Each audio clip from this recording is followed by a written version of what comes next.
Wonderful to hear from Shubhman Gill.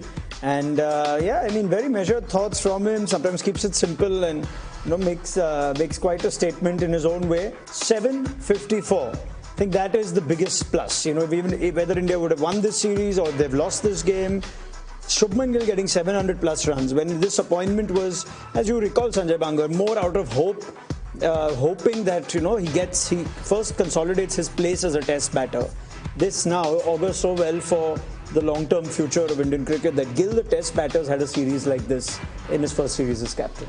It certainly takes away all the doubts that one has about his ability to lead India, because if he is scoring runs in his primary role as a batter, then I think captaincy is something that you learn on the go. There's never a perfect captain, and victories like these also lessen the burden of scrutiny, because as you settle in the job, maybe 6-8 months, people do give you time, but after that, the results are very much the currency in which you are actually analyzed. So from that perspective, going unscathed in his first series, and making sure that India never gave up and played as a united front, wherein every player stepped up. Obviously, the combination part can certainly get better once he starts to believe what are the things that are required to actually win a series and take a few bolder steps. So that will come with time,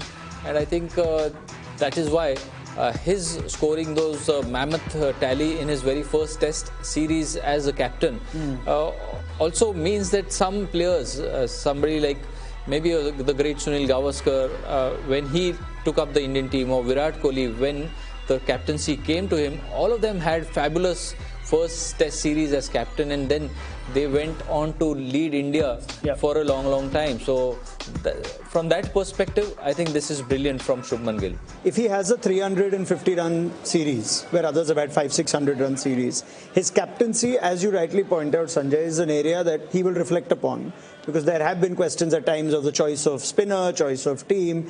That he gets these runs. In Indian cricket, a young captain, if he can get form, then I guess he can also assert influence in tactics, in selections. I'm sure there would have been a little bit of, some nerves or some measured approaches taken. But this, you would want the captain to take control sooner rather than later in Indian cricket, to stamp his identity of how he wants to play cricket, right? Well, at times when you're not decisive, you are always second guessing. Yes. Like, what if this works and if this decision doesn't really go, what is going to be the reaction?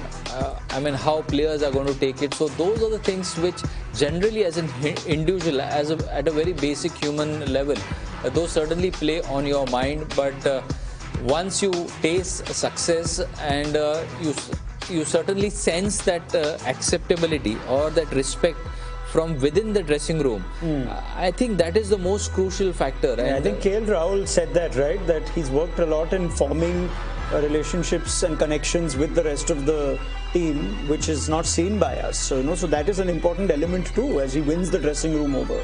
It's a very important element, because once you walk in, you should feel that all the eyes are on you, or at least they are all ears when you're speaking. Because if you're speaking and guys are looking here and there, you certainly sense that you don't have the attention or you don't have the respect of the dressing room. And that's where I think now when he speaks after a series like this, or even during a series, I think that he would also realize that he is growing, he's gaining the respect of the dressing room, and that goes unseen quite a bit. What happens behind closed doors, or even while after the end of the day's play, how the evenings pan out. So I think those are the critical factors wherein if you start really growing in that aspect, that stature or the respect comes because of what you've done on the cricket field. I think it becomes a totally different story altogether. And from here on, I think he's going to be more assertive.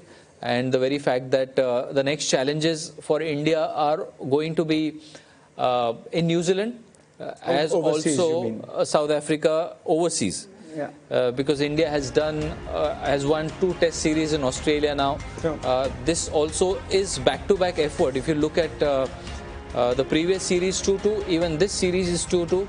So India has started winning on a consistent basis in England and Australia, but the bigger challenges now would be in New Zealand or even in South Africa, wherein the team is still yet to crack that code.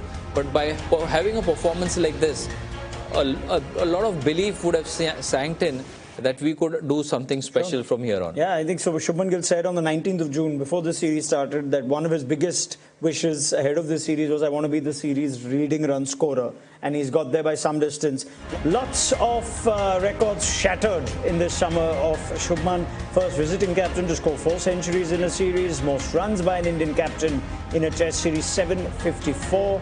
First batter to score a 200 plus and a 150 plus in a test. Edgbaston was just next level in terms of the magnitude of runs that India and Gill scored. Second most runs by a batter in a test. That was 430 that he got.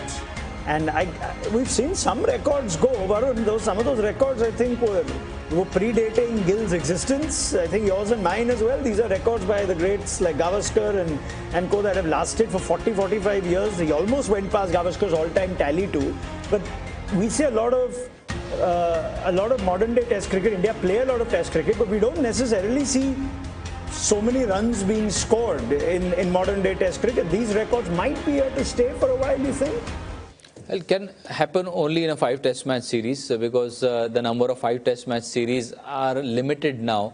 You take out India, Australia, England or the Ashes. All other test matches are maybe 2 test matches or 3 test matches. And that's where I believe that who are the other players from this current era who have the capacity to overcome something of that sort, maybe scoring 450 runs in a test match.